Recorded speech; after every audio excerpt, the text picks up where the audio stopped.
नाज़रीन, हसन नसरुल्लाह की शहादत के बावजूद इसराइल पर हिजबुल्लाह के तबाहकुन हमलों में कमी न आ सकी। लबनानी जंगजू तंजीम हिजबुल्लाह ने सहूनी हुकूमत की जारहियत के जवाब में इसराइली फ़ौज के ठिकानों और इसराइली शमशोन बेस को तबाह बर्बाद कर दिया। हिजबुल्लाह ने इसराइली फ़ौज के ठिकानों और सहूनी बस्तियों और लबनान में दरअंदाजी करने वाले सहूनी फ़ौजियों के खिलाफ 25 कार्रवाइयाँ की और दर्जनों इसराइली फ़ौजियों को मौत के घाट भी उतार दिया। हिजबुल्लाह ने अपनी ताज़ा और अहम तरीन कार्रवाई में सखनैन फ़ौजी सनती कारखाने को मुतादिद मिसाइलों से निशाना बनाया। हिजबुल्लाह ने इसी तरह मारून और अड्रास और यारून की बस्तियों में दरअंदाजी की कोशिश करने वाले सहूनी फ़ौजियों को भी निशाना बनाया और 4 बम धमाके करके उनमें से मुतादिद फ़ौजियों को हलाक और ज़ख्मी कर दिया। एक और कामयाब कार्रवाई में हिजबुल्लाह ने सहूनी हुकूमत के एक मरकावा टैंक को गाइडेड मिसाइल से नतुआ कस्बे में निशाना बनाया और उसे तबाह कर दिया। टैंक तबाह होने से कई इसराइली फ़ौजी हलाक हो गए। लबनान की इस्लामी मुज़ाहमत ने एक और बयान में बताया कि गज़ा की पट्टी में साबित कदमी फ़लस्तीनी अवाम और उनकी जुर्रतमंदाना और बावकार मुज़ाहमत की हिमायत में और लबनान से और उसके अवाम के दिफा में इस्लामी मुज़ाहमत के मुजाहिदीन ने गोलानी ब्रिगेड के फ़ौजियों पर उस वक्त हमला किया जब वो मारून रास शहर के मगरिब में दाखिल होना चाह रहे थे। इस हमले में तमाम इसराइली फ़ौजी हलाक और ज़ख्मी हुए।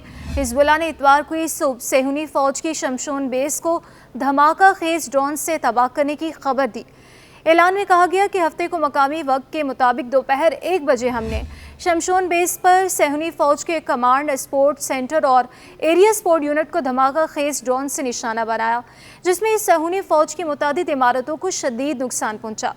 हिजबुल्लाह के ड्रोन हमले में शमशोन बेस तबाह हो गई, जबकि कई इसराइली फ़ौजी भी हलाक हो गए।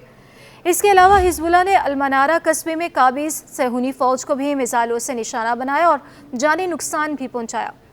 नाज़रीन, हिजबुल्लाह ने सहूनी फ़ौजी ठिकानों पर अपने हमलों के तसलसल मुतादिद सहूनी बैरकों को भी निशाना बनाया।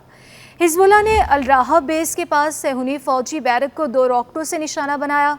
हिजबुल्लाह के बयान में कहा गया कि इस्लामी मुज़ाहमत ने सहूनी बस्ती अदमियत के करीब सहूनी फ़ौजी बेस पर गोलाबारी की। इसके अलावा सहूनी बस्ती कुफर गुलादी में सहूनी फ़ौज बेस को भी फल्क मिसाइलों से निशाना बनाया गया। सहूनी हुकूमत की ज़राए इब्लाग ने लबनान से शुमाली और मरकज़ी मकबूजा फ़लस्तीनी इलाकों की जानिब 2 बैलिस्टिक मिसाइल दागे जाने की खबर दी है। हिजबुल्लाह की इस कार्रवाई के बाद शुमाली और मरकज़ी मकबूजा इलाकों में वाक़े किसारिया, अल खज़ीरा और हीफा के इलाकों में ख़तरे के सायरन बज गए और हज़ारों सहूनियों ने पनाहगाहों की जानिब दौड़ लगा दी। इसराइली फ़ौज का कहना है कि वो इस बात की तहकीकात कर रही है कि हिजबुल्लाह की तरफ से फायर किए गए रॉकेट किस तरह मुल्क की फ़ज़ाई दिफाई निज़ाम को चकमा देने में कामयाब रहे।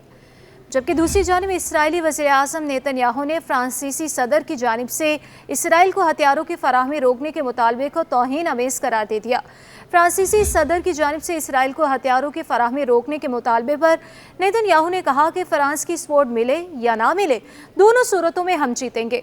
अपने एक वीडियो पैगाम में नेतन्याहू ने कहा कि इसराइल इस वक्त 7 महाजों पर लड़ रहा है, मगर इसके बावजूद फ्रांसीसी सदर और दीगर मगरबी लीडर्स की जानिब से इसराइल को हथियारों की फराहमी रोकने की बात की जा रही है, जो कि शर्मनाक है।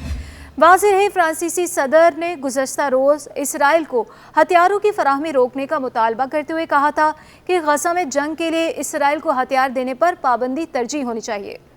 फ्रांस ने इसराइल को किसी भी तरह के हथियार फराहम नहीं किए हैं।